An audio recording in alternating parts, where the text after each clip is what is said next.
The story began with a bombshell dropped by my best friend, Sarah. She confided in me that her boyfriend's family had some truly outrageous demands, the most shocking of which was that she get pregnant before they would even consider setting a wedding date. And as I would soon learn, that was just the tip of the iceberg. Sarah and I were college roommates at university. We were polar opposites. I was a bit of a tomboy, always up for anything, while Sarah was the epitome of gentle grace, with the soft charm of a Southern belle. I also knew her boyfriend, Ethan Miller. He was in our class. Their relationship had blossomed from our freshman year, and I'd been a somewhat reluctant witness to its ups and downs. Ethan wasn't the first guy to fall for Sarah, but he was definitely the most persistent. I still remember his month-long, daily ritual of standing outside our dorm with a bouquet of roses, professing his love for her. It was the stuff of campus legend, still talked about by the younger students. Sarah, young and inexperienced in love, couldn't resist his grand gestures and fell hard. When we used to chat, she'd paint vivid pictures of their future together. I always worried a little, knowing how often first loves fizzle out. It had been a while since graduation, and life had gotten in the way of our frequent chats. But I still tried to keep up with Sarah and Ethan whenever I could. "Sarah, any wedding bells in the near future?" I asked her during one of our calls. "You have to give me plenty of notice, so I can request time off work." Sarah hesitated, her voice wavering. We haven't set a date yet." "Hey, don't tell me you're the only one dreaming of a wedding and Ethan's still on the fence?" I joked, thinking I was being clever. To my horror, Sarah burst into tears. "Sarah, don't cry. You know I was just kidding." I stammered, completely flustered. But her sobs only grew louder. Even over the phone, I could sense a dam of pent-up frustration and sadness breaking within her. Finally, she calmed down enough to speak. "His family, they want me to get pregnant first, before they'll even discuss a wedding date. They call it bride with a blessing, a life of increasing success. It's supposed to be some Miller family tradition." My heart sank as Sarah's voice cracked with renewed sadness. I was at work, so I had to cut the call short. But as soon as I got home that evening, I called her back. This time, I got the full story. I knew from our college days that Ethan came from a well-off family, even though the university required students to live on campus. Ethan couldn't stand the dorms, so his family bought him an apartment nearby. He was also quite flashy and extravagant in his lifestyle. Their relationship had always surprised me, considering how different they were. Sarah came from a traditional family with a strict father and a gentle mother. She'd never had a boyfriend before college. Dad was always away on assignments, rarely home, Sarah had once told me. When he did come back, it was all about my studies. I was always so nervous around him. I remembered that Sarah rarely spoke about her father. Sometimes I felt like a soldier around him, always waiting to be reprimanded by a superior officer. Perhaps it was this upbringing in a strict household that made Sarah yearn for a more free-spirited and passionate partner. And that's exactly what Ethan was. Others might have assumed Sarah was attracted to Ethan's rich kid status. But I knew it was his daring, adventurous spirit that captivated her. It was the courage she rarely allowed herself to express. They had been together for 4 years. There had been arguments and disagreements, but Ethan always managed to smooth things over with his charm. After graduation, Sarah had moved back to Ethan's hometown with him. I found a job, but Ethan kept saying it wasn't respectable enough and wanted me to quit. Then, his mother came to propose marriage. But they had a condition, I had to get pregnant first. His mom said that since we were going to have kids anyway, it was better to get it done early. Early pregnancy, early birth, early recovery. Sarah recounted this calmly, her emotions much more stable than earlier that afternoon. I was furious. This Ethan's family, with their money, seemed to think they could dictate the terms of life itself. It was utterly shameless. "Sarah, have you talked to your family about this? What do they think?" Sarah sighed, a hint of resignation in her voice. "Well, how should I put it? My dad's been incredibly busy these past 6 months.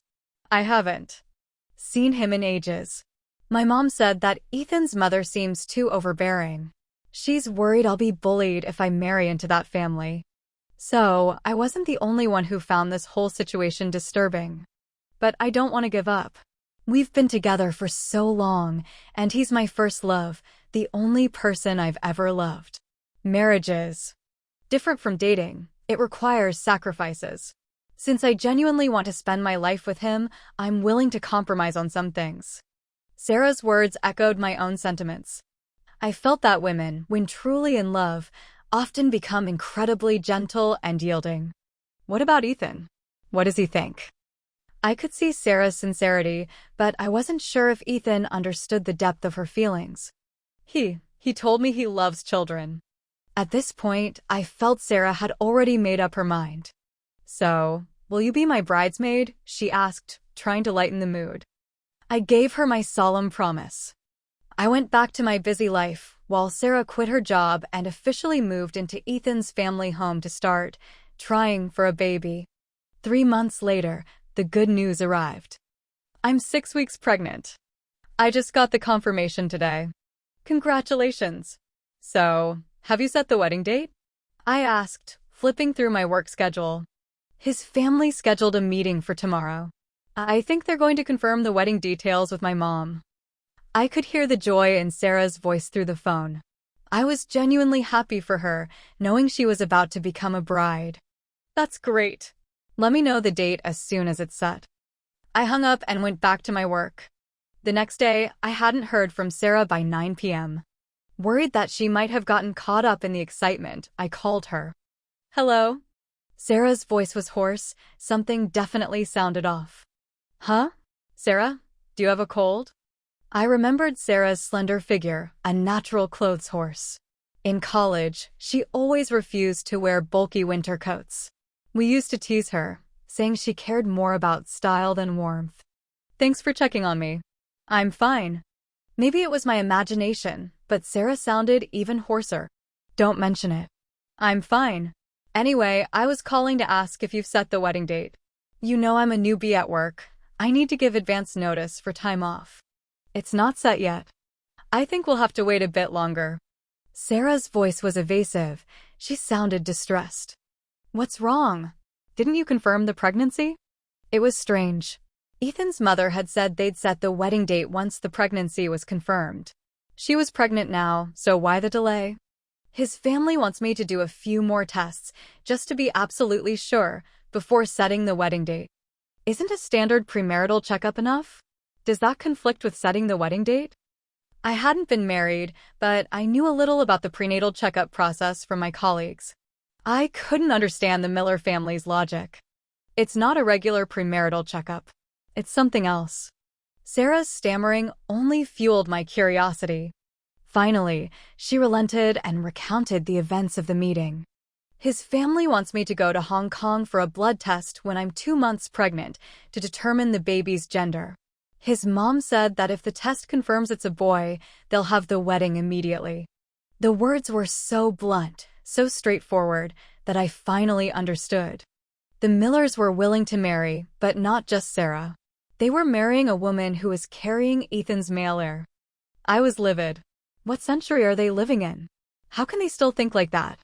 Sarah's voice was filled with a mixture of hurt and resignation. His mom said it doesn't matter what century it is, that's just how their family does things. While I was staying at their house, my diet was based on some secret recipe. They said this pregnancy is guaranteed to be a boy. My mom was furious. She stormed out. It dawned on me that the Millers had been planning this from the moment they invited Sarah to move in. I could hear Sarah's inner turmoil over the phone. I just can't bear to lose the baby. He's innocent. Sarah's natural maternal instincts made it incredibly difficult for her to even consider ending a life, especially the life she had created with her first love. This bond was too precious to Sarah. What about your family? What does your mom say? She told me to make my own decision. If I can't bear to lose the baby, I need to be prepared for the worst. Even if it's a boy, the road ahead will be difficult. I had to admit that on traditional issues like this, the older generation often had a more far-sighted perspective. The most important thing is Ethan's attitude. I remember he was quite impressive in college. Hearing this, Sarah immediately revealed the truth. Ethan, he's good to me, but I feel like he's still a child, with absolutely no say in his own family. After graduation, he just fooled around at his family's company, had no interest in learning anything. All he does is talk about having a baby with me and play video games at home. Honestly, if you saw him now, you wouldn't recognize him. He's gained over 60 pounds. That was a shock. The only truly remarkable thing about Ethan, in my eyes, had been his good looks. And now, even that was gone. It was getting late, so I ended the call, reminding her to take care of herself. I was still worried about Sarah, but a couple of days later, I saw a photo of Sarah and Ethan looking happy together on social media. It seemed they had reconciled. I smiled, deciding not to pry into what had happened. I only hoped that her compromise for love would be rewarded with a love worth cherishing for a lifetime. A month flew by. Although I hadn't called Sarah, my thoughts were constantly with her. One day, as I was leaving the subway station, I saw a message from Sarah. It was a picture. I opened it and saw several different wedding invitation designs. The only thing they had in common was the date and the names. I excitedly sent her a voice message. "Sarah, congratulations." "Yeah, I calculated it. My son will be a Scorpio, just like you." Sarah's voice was sweet, filled with the joy of a young woman.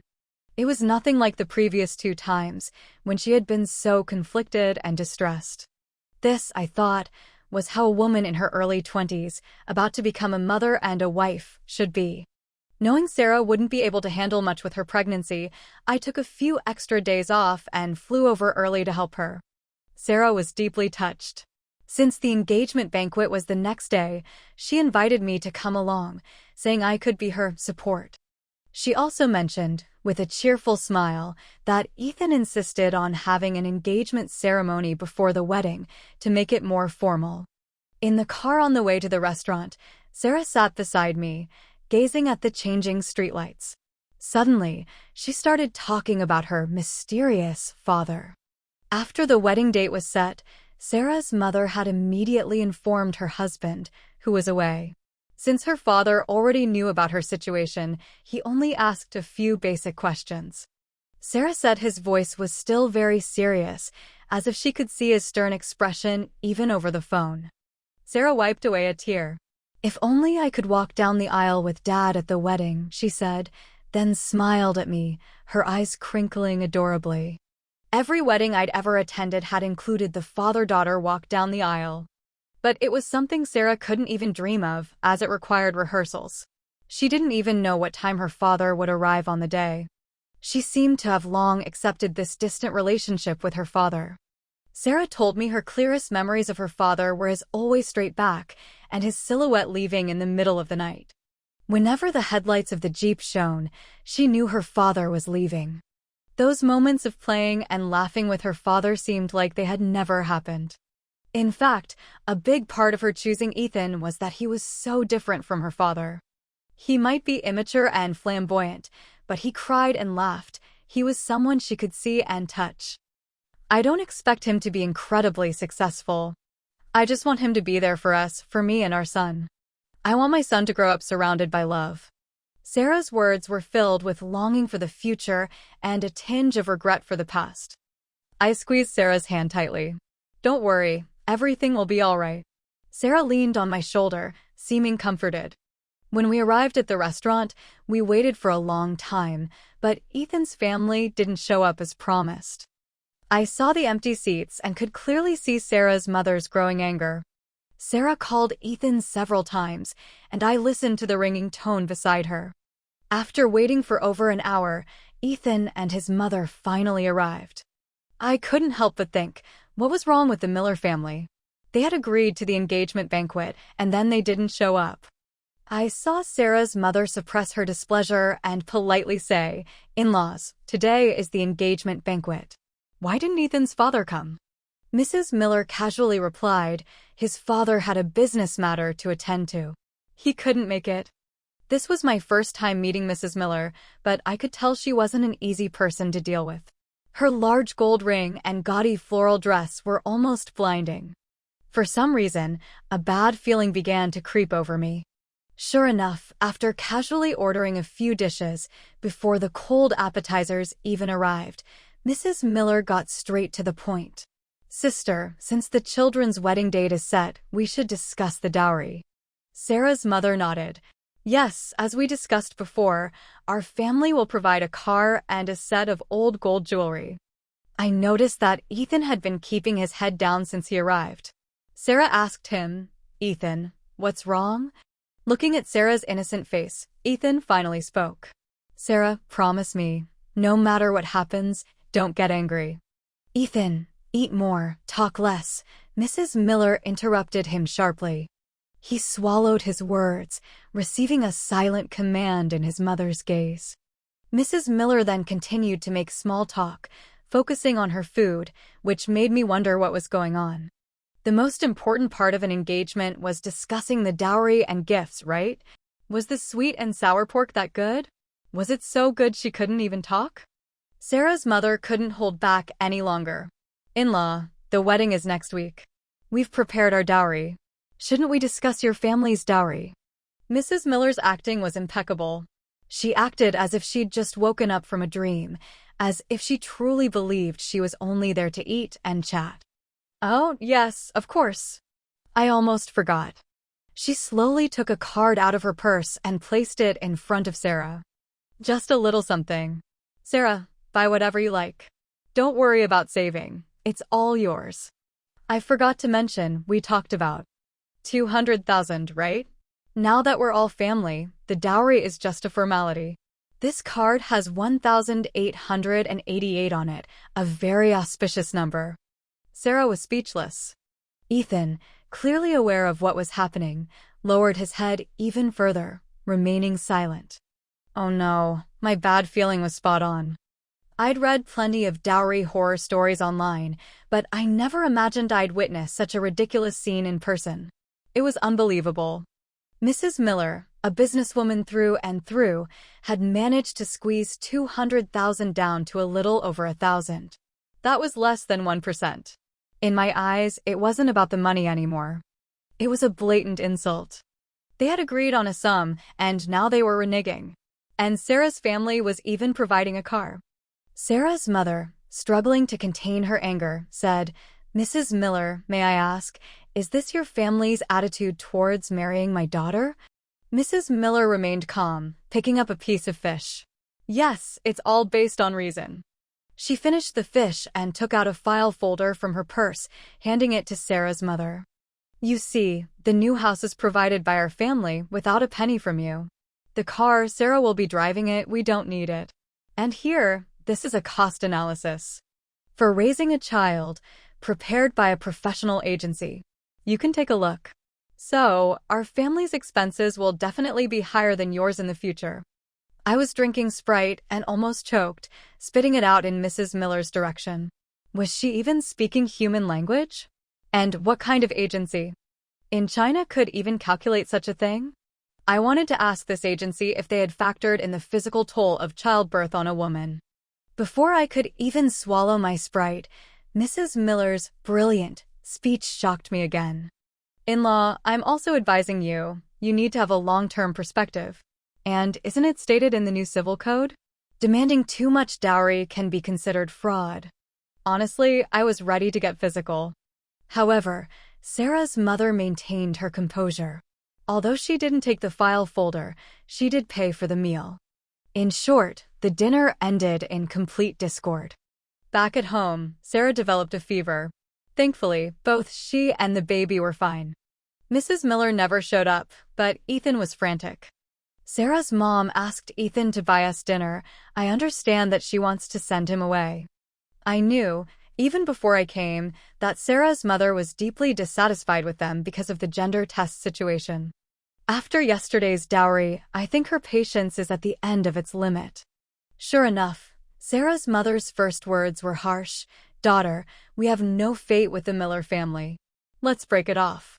Normally, women are soft-hearted, especially mothers. For her to actively suggest that her pregnant daughter break up, It meant she had completely lost hope in the Miller family. Sarah was also heartbroken, but touching her slightly protruding belly, her hands trembled. What about the child? Should he be born without a father? She loved this child with all her heart. How could anyone tell her to give it up? Although we all saw the Miller family's lack of sincerity, neither I, as her best friend, nor her mother, could bring ourselves to say those words. Daughter, you're still young. You'll have many more chances to meet good men. If they're this unkind to you while you're pregnant, your life will only get harder in the future. Sarah's mother kept trying to persuade her, but Sarah just cried silently. Worried that Sarah's condition might worsen, I made an excuse to take her mother out of the ward. Walking on the path in the hospital grounds, Sarah's mother's eyes also reddened. Child, you and Sarah are the same age. Please help me talk to her. I heard you took time off work especially to come here. I didn't expect you to witness such a spectacle. I'm so sorry. I felt sorry for Sarah and understood her dilemma. Sarah's mother wiped away her tears. It's all my fault. Sarah was always so strictly controlled by her father. She always wanted to be independent and have her own family. I couldn't help but ask, what does Uncle say about all this? Sarah's mother shook her head. His job is special. He doesn't contact us. We can't bother him with everything. Sarah doesn't say it, but I know she blames her father for missing her childhood. Her constant compromises with her in-laws are because she admires Ethan's passionate personality, unlike her absent father. Sarah's mother looked at the people coming and going in the hospital and sighed softly. He's sacrificed our small family for the greater good. Back in the ward, I saw the root of the problem again, Ethan. He was holding Sarah and making promises, loud and rambling. Sarah, believe me, after we get married, we'll live on our own. I promise I won't let you suffer. I know my mom can be harsh, but don't take it to heart. Besides, you're marrying me, not my family. If you don't like them, we won't have any contact with them. Sarah, in a few months, our son will be born. You can't let him grow up without a father. Ethan was all over the place, missing the point entirely. But I knew that last sentence had struck a chord with Sarah. Yes, she had a father, yet it was as if she didn't. Was she going to let her child experience the same thing? I saw Sarah gently touch Ethan's head, and her mother shook her head in resignation. I knew then that Sarah had compromised again. The wedding preparations resumed after Sarah relented. However, there was a minor incident. Ethan's younger cousin, also engaged, was choosing his wedding attire. We were trying on bridesmaid dresses when Ethan's cousin and his family arrived. The bride-to-be didn't like the rental wedding gowns and insisted on a custom-made one. The bridal shop happily quoted a price, including the veil and gloves, totaling $48,800. Ethan's aunt immediately refused, advising her future daughter-in-law to rent one like her sister-in-law. But this bride-to-be wasn't as agreeable as Sarah. She shook her head vigorously, refusing to budge. The stalemate escalated, and the exasperated girl dropped a bombshell. No wedding dress, no wedding, and stormed off. Honestly, he hasn't learned a thing from his older cousin. If she'd been knocked up, she wouldn't have the energy to make such a fuss. Though directed at her son, the words stung.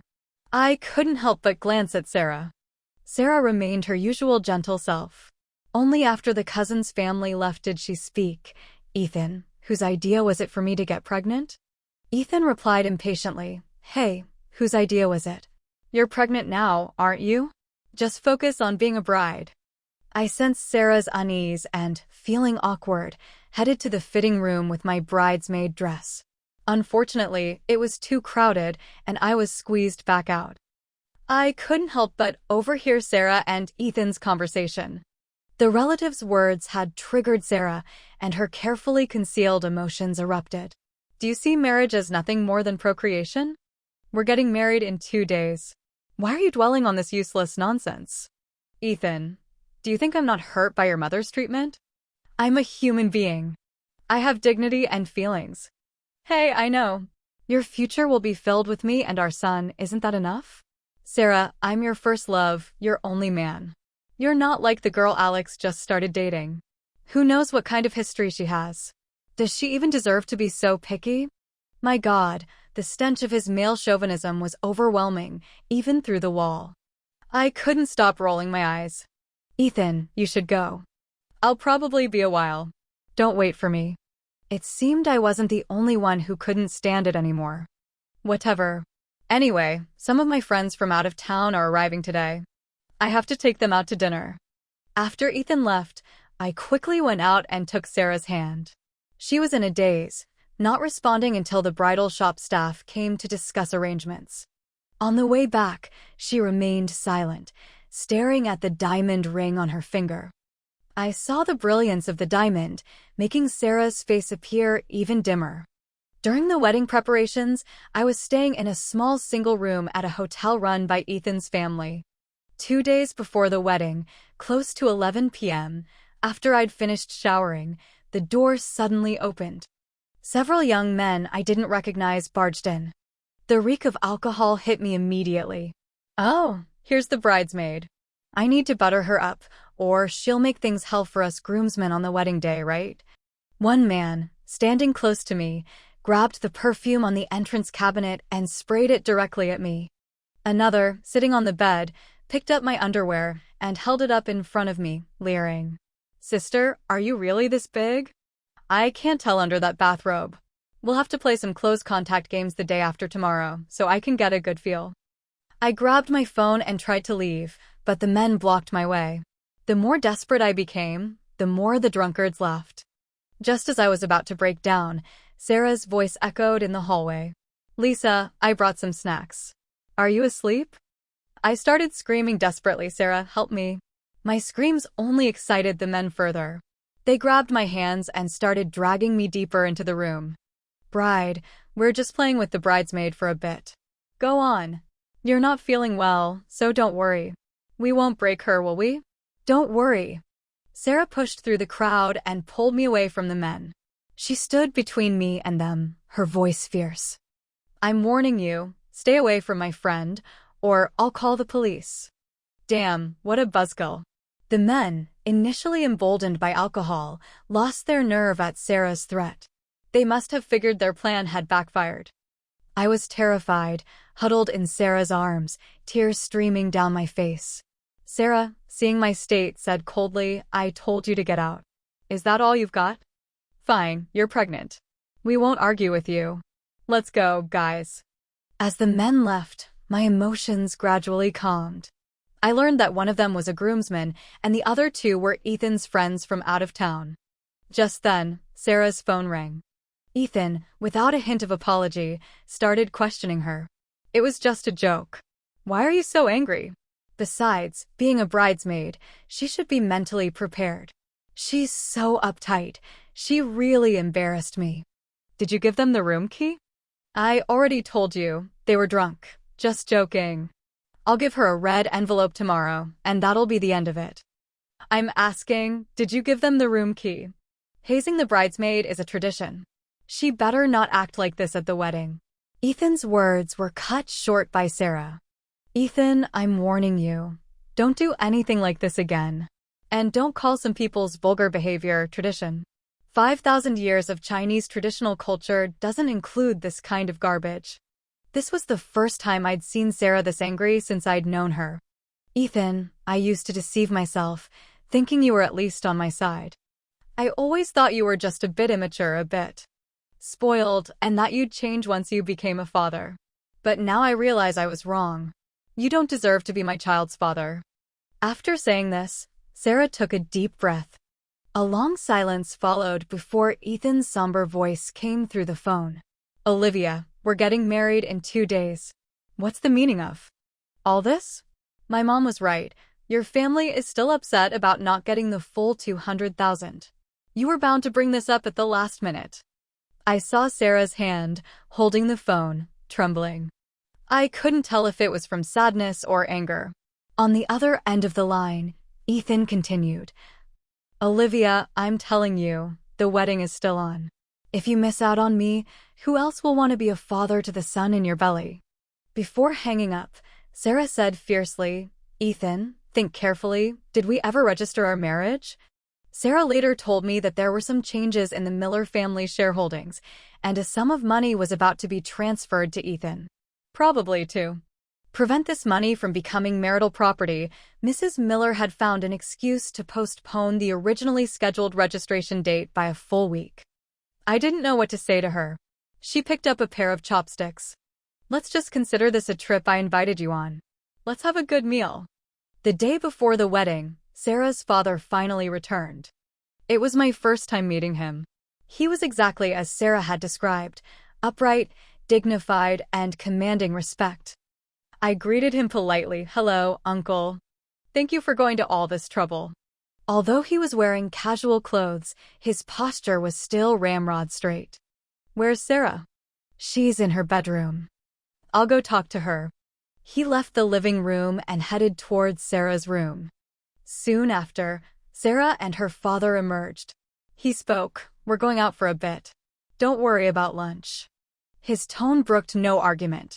Sarah kept her head down, letting her father lead her out of the house.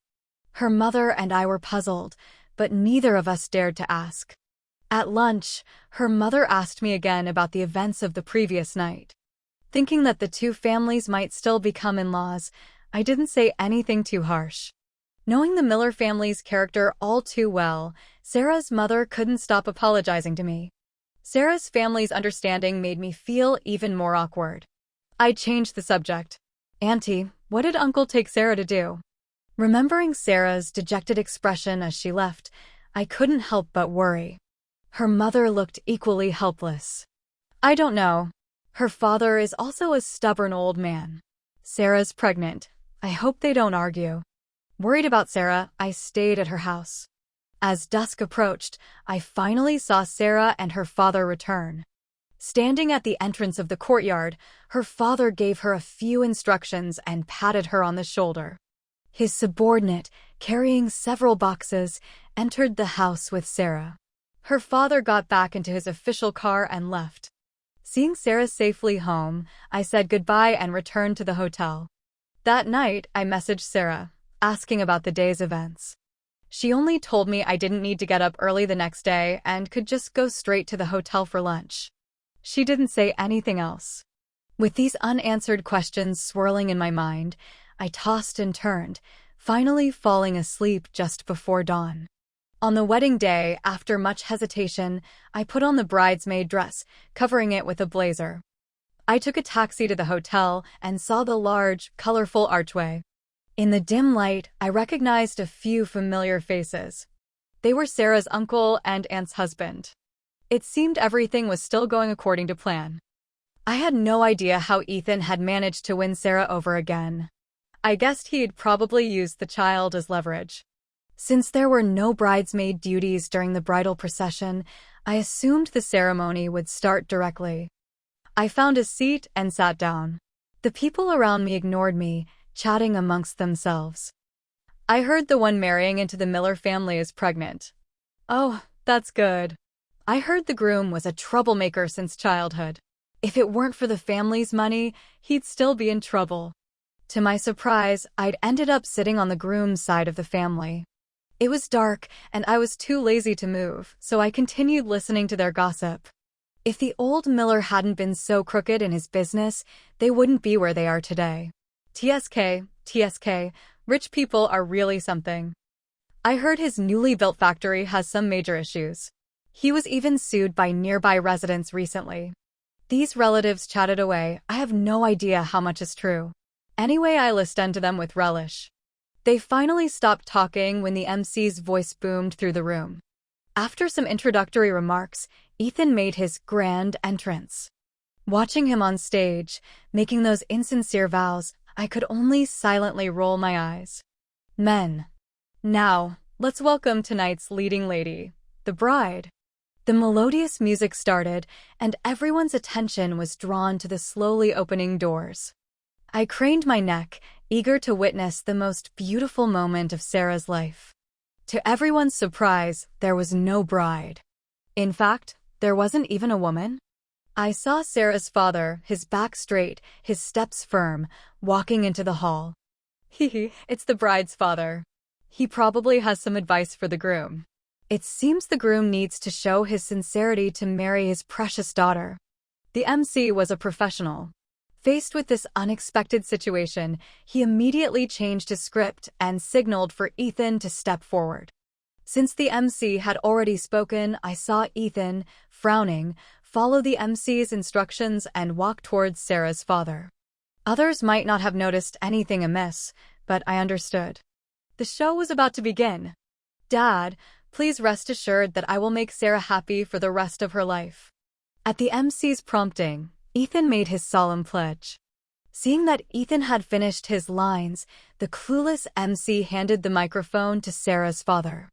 Uncle, the groom has expressed his intentions. Are you willing to give your daughter to him? No. The deep voice amplified by the microphone caused an uproar in the hall. Is our groom's attitude not sincere enough, or is he not calling you Dad loud enough? Seeing that the father-in-law wasn't following the script, the MC continued to try and salvage the situation. He's not worthy. Uncle, you're too humorous. If the groom isn't worthy of your daughter, how can this wedding proceed? Then it won't. The blunt responses left even the most experienced MC speechless. Even more speechless were the Miller family relatives. From the moment Sarah's father appeared, the young men standing below the stage, ready to release confetti, had been itching to act. Several men jumped onto the stage and approached the older man. Who is this old man, causing trouble? Doesn't he know whose family is holding this event? We could crush you in minutes, you know. Just as I was starting to worry for the older man, several tall men in plain clothes appeared as if from nowhere, swiftly subduing the Miller family members. Squat down and behave. The words seemed to have been uttered by these tall men thousands of times, natural and familiar. The aisle, meant for the newlyweds, instantly became a scene of hand-to-hand combat. The guests were in chaos and many parents with children were already getting up to leave. Seeing that the situation was spiraling out of control, I quickly called Sarah. She was still in the bridal lounge at the hotel. I rushed over and told her what was happening. Yes, my dad knows everything. I have nothing to do with the Miller family now.